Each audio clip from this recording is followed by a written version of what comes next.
homebuyers want a deal right now, and people think the price is all that matters. But the devil is in the details, and we're going to go over, other than price, what you can do to have a strong offer and get your low offer accepted. There's this illusion, Tara, as we're both realtors, we know that people send a low price point, and flippers are always getting these homes, right? Because of not just the fact that they're offering cash, but also these little details that matter that home buyers, and especially first-time home buyers, just don't do. That's right. And so there's a lot of ways that we can strategize, and it's not always the best offer, the highest offer. You can still make a low offer and make your offer very competitive in other ways. And that's what we wanted to talk about today. Exactly. And the first thing we need to talk about is the pain point, right? Because every seller has a pain point and they're all very different. And I think that these flippers are so good at identifying that, because whenever, somebody goes to look through a home and they're like a flipper or an investor, they always call me and ask, what's your seller's pain point? Do they want to close early? Like, what's their deal? Yeah. So I see that too. And it is like, is it the quickest closed, or is it, leaving items at the property? They just want to hit the easy button and walk away and literally lock the door and throw away the key and be done. So it is nice to know what that seller specific pain point is, because once you can identify that pain point, then you can tailor your offer to what they are really wanting. Yeah. And really the whole thing with a cash offer that, sellers like is, you're obviously not going to have trouble with financing, but also it's a quick close. So, if somebody wants to be closed in 2 weeks, if you have cash, you can probably make that happen. But I've had sellers before where they want a slow close. They want to be able to live in the property for 2 months. It's all these little things, and your realtor needs to be asking those questions, right? Like, I always ask those questions before I submit any kind of offer, not even just a low offer, because I want our offer to look the best that it can to the seller. Absolutely. And I think it's, aside from price, the question I ask as a realtor is, aside from price, what is the most important to your sellers? If I'm representing a buyer, I want to find out what's important to them. So as you mentioned, sometimes it is a slower close, or it's closing so they can get their funds, but then like a rent back for 2 weeks, just so they have time for logistics on moving. So it's not always the best offer isn't always the top or the highest price, which is important to know. No, like one time on a condo that I closed, the people wanted to stay in for a month. And I told the realtor, I said, listen, I'm not even going to charge them rent as long as I can renovate while they're in there. Because they had about a month's worth of renovations to do anyways, just painting. And that sold them the offer. Like, they could stay a month. They didn't have to pay me any rent. And that just bumped my offer up. And really, for me, it was a little bit of a pain to get the contractors in there with them, but not really. Like, it was super worth it because I did offer a lower offer than some of the other offers they got. And that's actually interesting, because that is the situation that created a win-win. So it was a win for you, but it was a win for the people that were living there. And that's what we tried to identify as a good buyer's agent, is what can we do to create that win-win situation? And it's not always the highest price.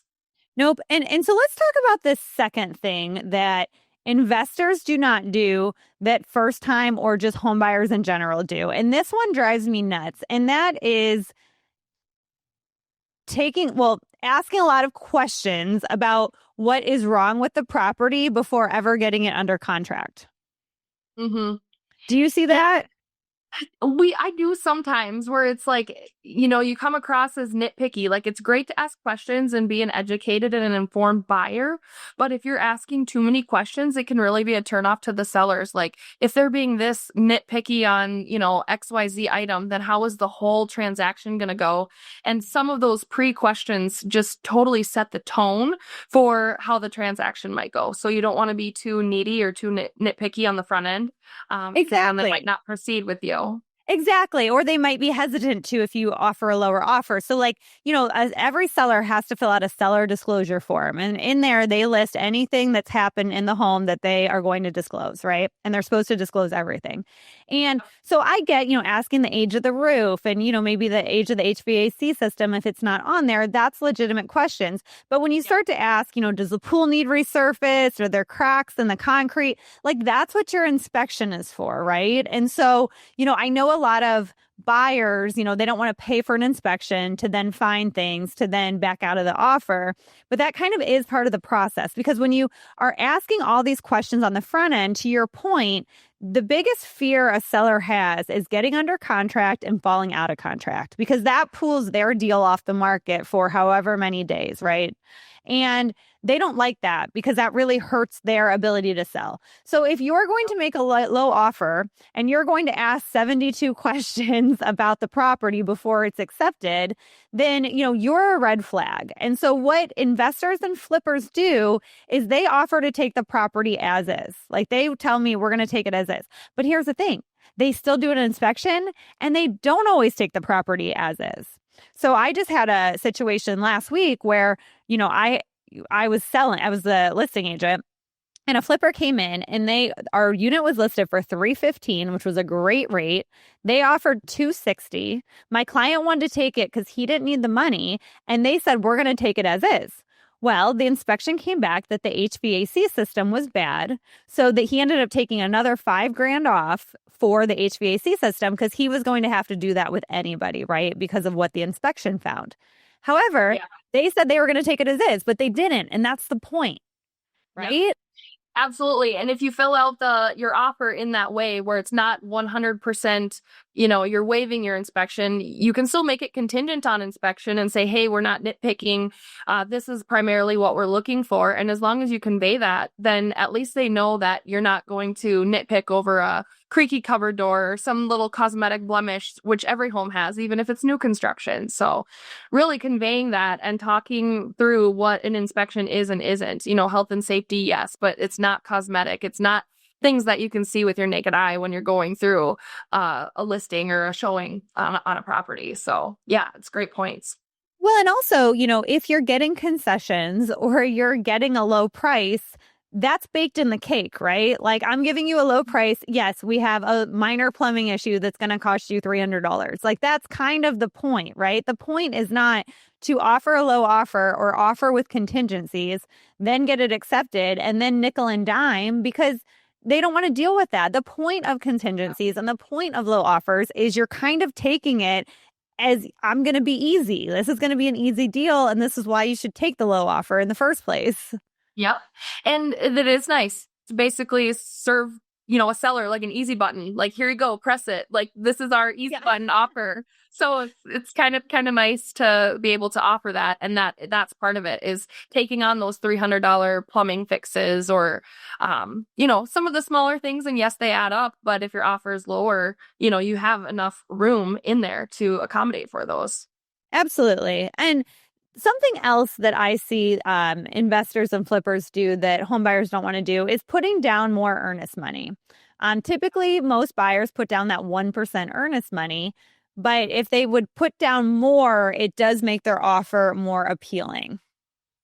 Yeah, and I always tell that to my buyers on our Minnesota forms. The first number that you see at the top of the offer is that earnest money amount. And then you go down further and it has the offer amount. So even if two offers are absolutely identical and you're comparing, two offers together, and one has, let's just say, $5,000 in earnest money and the next one has $15,000 in earnest money, all other terms can be identical, but your offer is going to stand out because you have that additional earnest money. Even if it's refundable, if financing falls through, or even if you have contingency, it's a small thing that makes a big difference. Yeah, it's funny when you're selling a home, most people aren't, investors selling and they're professionals at this. They normally are just homeowners or a small time investor that just wants to sell the property for whatever reason. And there's just really no reason to, they're not super educated. Like, they're going to know the difference, right? They're just going to see those numbers at the top. Yeah. Are we hearing anything, Jerry? Yeah. Okay. So something else that I think people do is, getting a strong pre-approval letter. Because I know some of my clients and even some of my fellow realtor colleagues, they'll say, make the pre-approval exactly the offer so that they know you don't have any more room to go any higher. I don't know if I agree with that. What do you think? The jury's out. I think it depends on the situation. I think in some ways it is nice to not lay all of your cards on the table. But like you said, it's nice to know that, hey, these buyers are not at the tip top of their budget, and one little slip up in their credit, if their credit, any of these factors won't knock them out of buying a house. It's like if they're only using 75% of what they're pre-approved for, hey, they've got wiggle room. They're being conservative. They're being financially responsible. We think they're going to be able to perform. So yeah, it's a good point. I can see it both ways, really.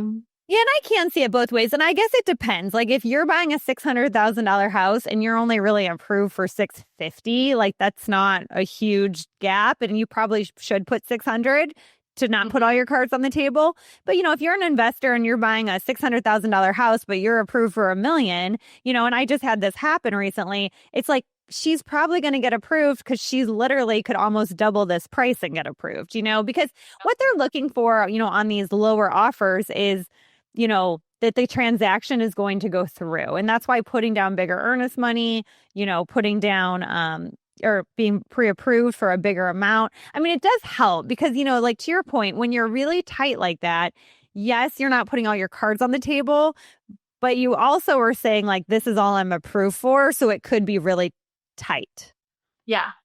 Yeah, I like that. I think it's worth the conversation and to see what that seller thinks. But also I've had success with if I know that my buyer is competing, and again, they might not be the highest offer, but I'll call their lender. I'll talk to their lender and say, hey, we're in a competing situation. Can you call this listing agent and talk through your pre-approval process with them? Can you let that listing agent know that you've been completely underwritten and that you are very confident, or that, your client has been a client, long-term client, and you're familiar with their situation? Because so many times people can get these pre-approval letters online and you don't know if they've actually been fully underwritten. They're just based upon the information that they've entered in, but have they actually been underwritten? So having a lender call the listing agent has actually won me offers many times. That's a really good idea. And I've actually never done that before, but I like it because you're right. Like anybody can get a pre-approval letter. I mean, even my lender, he knows our situation, obviously, but I call him, I'm like, hey, like I need a pre-approval letter. Like in 5 minutes, I have one. You know what I mean? So it's like, how much do they really mean anymore? But the other thing I want to chat about is the down payment, right? Because I recently had clients and they did not want to put down a big down payment, but they could have. They just didn't want to. And we ended up getting into a bidding war and we lost the bidding war. And looking back, I really think part of that, because what happened was essentially they had us submit our best offer. And then I think they shopped the offer to the other party and didn't get us a chance to, see if we would match it kind of thing or beat it. Yeah. But, they were only putting down 5%. And in hindsight, I think that made the seller nervous. Mm-hmm.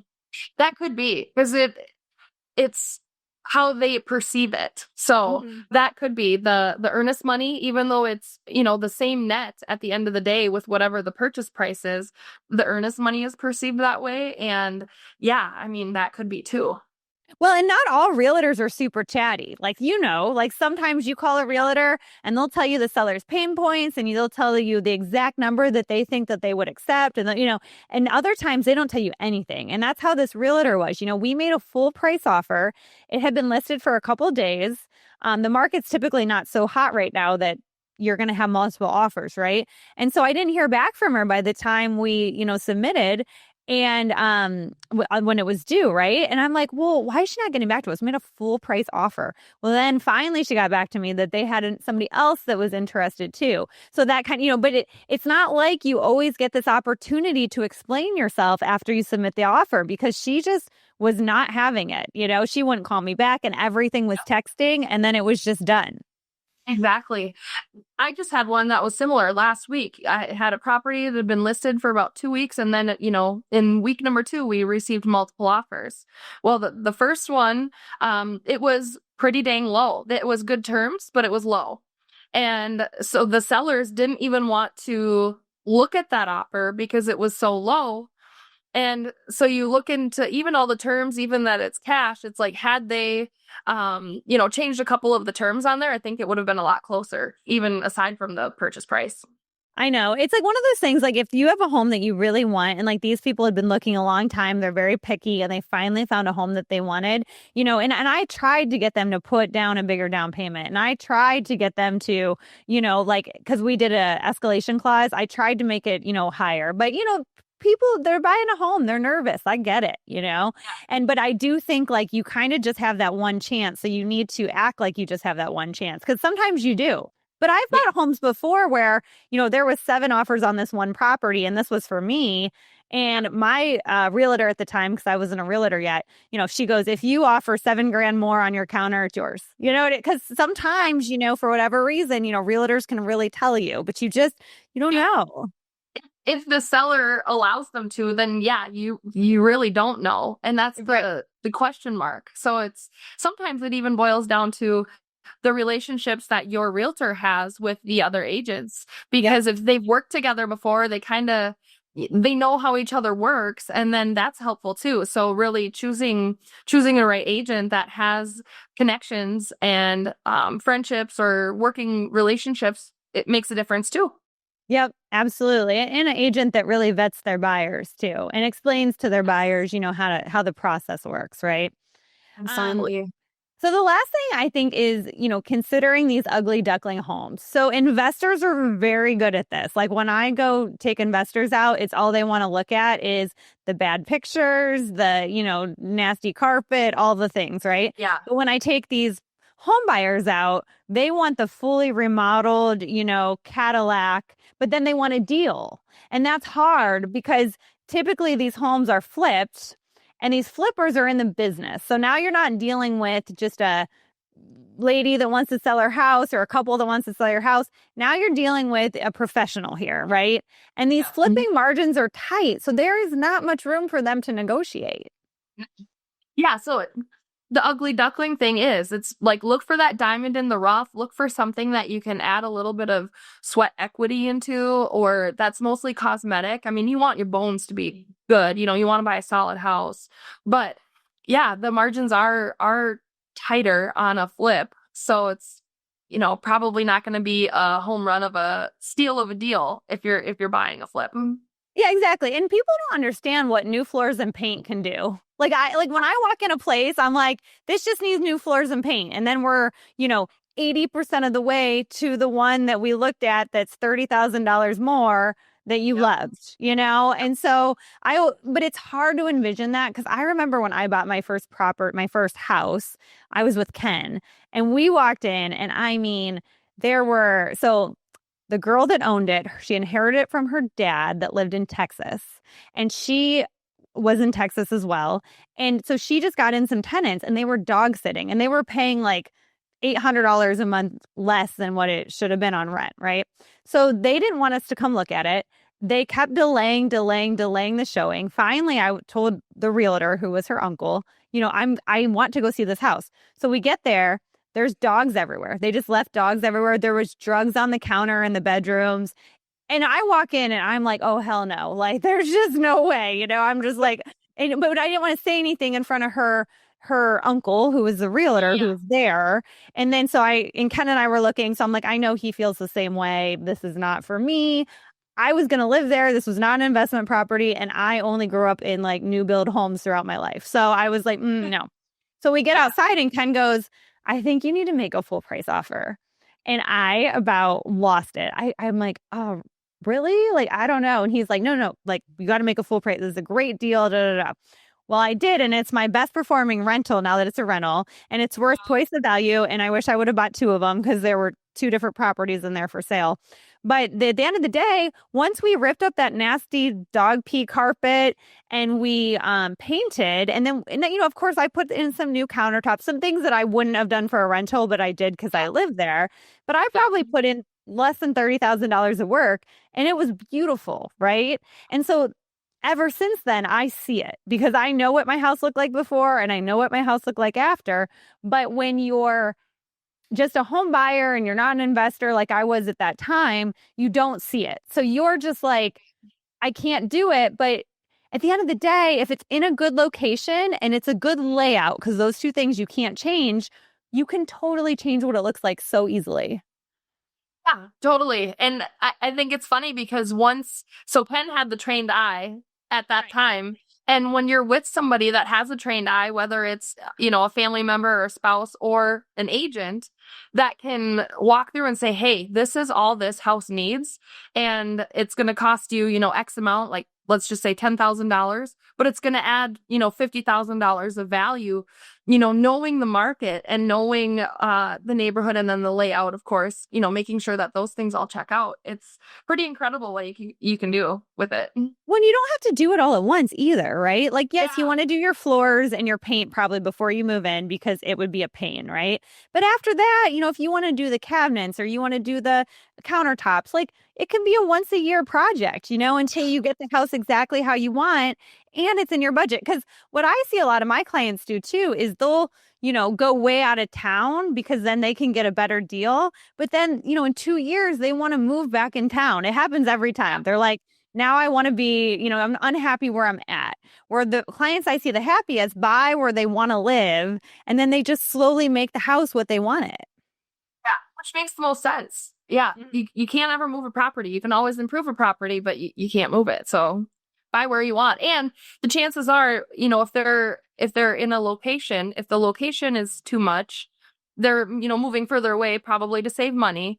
Well, they still want to be in that better location. So why not just buy a lesser house in the better location? And then, like you said, do a couple of updates, one or two things a year. And after a couple of years, you're good to go. Absolutely. And so thanks, Tara. We'll see you guys every week. And if you click on the link below, you can check out our ebook that we wrote on how to invest in buying your first investment.